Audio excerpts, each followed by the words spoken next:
দেশের শোবিজের জনপ্রিয় মুখ নুসরাত ফারিয়া, যিনি খুব অল্প সময়ে তার অভিনয় দক্ষতা দিয়ে দর্শকদের মনে জায়গা করে নিয়েছেন।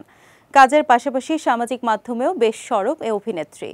সম্প্রতি এক পোস্টে নুসরাত ফারিয়া লিখেছেন, সময় নিজেই সব বলে দেয়, সত্য কখনো দেরি করে হার মানে না, মহাবিশ্ব দেখছে, আমি ছেড়ে দিলাম। সেই পোস্টের কমেন্ট বক্সে নেটিজেনদের অনেকেই অভিনেত্রীর সঙ্গে একত্বতা প্রকাশ করেছেন। কমেন্টে একজন লিখেছেন, ঠিক বলেছেন নুসরাত ফারিয়া আপু, সময় তার যোগ্য জবাব দেয়। আরেকজনের কথায়, দারুণ কথা, একটু ধৈর্য ধরলে সব পাওয়া যায়। খলিল মিয়া নামের একজন লিখেছেন, দারুণ কথা বলেছেন আপু। রেডিও জকি হিসেবে কর্মজীবন শুরু করেন নুসরাত ফারিয়া। এরপর মডেলিং এবং বিজ্ঞাপনের মাধ্যমে শোবিজে প্রবেশ করেন। 2015 সালে আশিকি সিনেমা দিয়ে চলচ্চিত্রের জার্নি শুরু করেন ফারিয়া। এটি ছিল ভারত বাংলাদেশ যৌথ প্রযোজনার ছবি, যেখানে তার বিপরীতে ছিলেন অঙ্কুশ হাজরা। এই চলচ্চিত্রটি বাণিজ্যিকভাবে সফল হয় এবং নুসরাত ফারিয়াকে জনপ্রিয় করে তোলে। বর্তমানে নুসরাত ফারিয়া আইটেম গানেও বেশ জনপ্রিয়।